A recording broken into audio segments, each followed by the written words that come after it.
2 weeks. That is how long remains until the Dallas Cowboys go on the clock for the first time in the NFL Draft. It is currently not going to happen until day 2, of course, with no first-round pick and not much trade ammo to use for a move back into the first. That, of course, makes it that much harder to find good value with the 6 picks the team does have. One of the tools they have used to good effect lately is the 30 pre-draft visitors allowed by the NFL. At this point, we know of 27 names, with the team holding back 3 visits for last-minute looks at players, and they may not use them all. But those players who have come to the Star give us some indications of what the team is planning to do.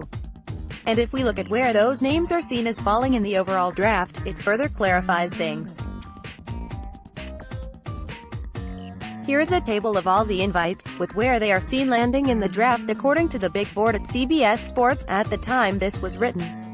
Position: Round 2, Round 3, Round 4, Round 5 to 6, Round 7 UDFA Position: Round 2, Round 3, Round 4, Round 5 to 6, Round 7 UDFA Safety: Taylor Rapp, Will Harris, Kari Willis, Juan Thornhill, Johanathan Abram, Chauncey Gardner Taylor, Wide Receiver Deebo Samuel, Mecole Hardman, John Via Johnson, Emmanuel Hall, Running Back Damian Harris, Mike Weber, Tony Pollard, Defensive End Jalen Ferguson, John Kaminsky, Defensive Tackle Gerald Willis, Tristan Hill, Kingsley Kiki, Tight End Jace Sternberger, Drew Sample, Dawson Knox, Linebacker Christian Miller, Cole Holcomb, Dre Greenlaw, Darius Harris, Cornerback Derek Thomas, Chris Westry. A few notes: the team did not even bother with players who are likely to go in the first round, which only makes sense.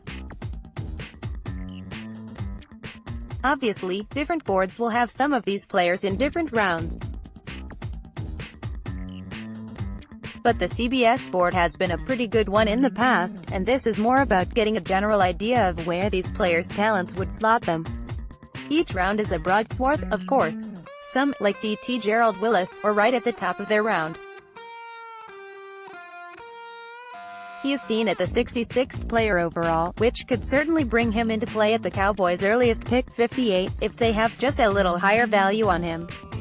Given that, there are some things that this table tells us. First, they really want a safety in the second.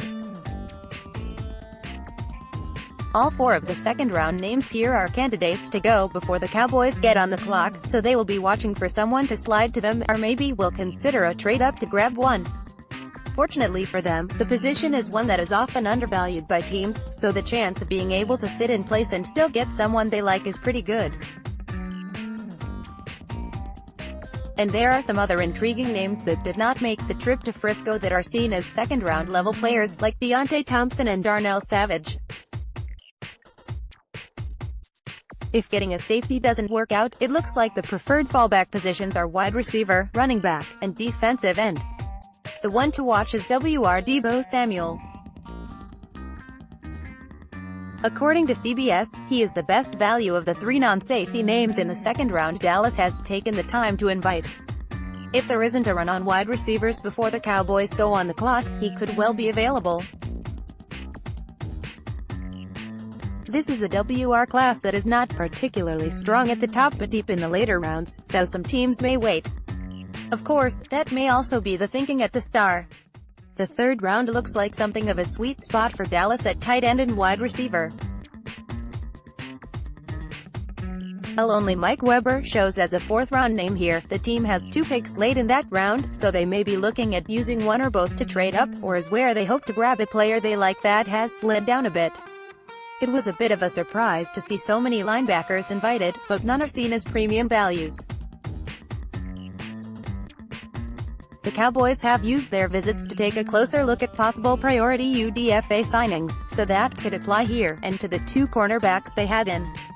There may be other targets, since the team also had several players in for Dallas Day, and talked with many others at the Combine and Pro Days.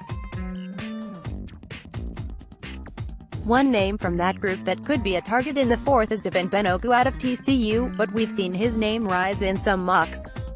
This does seem to show that safety is by far the biggest priority for them, with wide receiver and tight end a second tier, while waiting on day 3 for the others.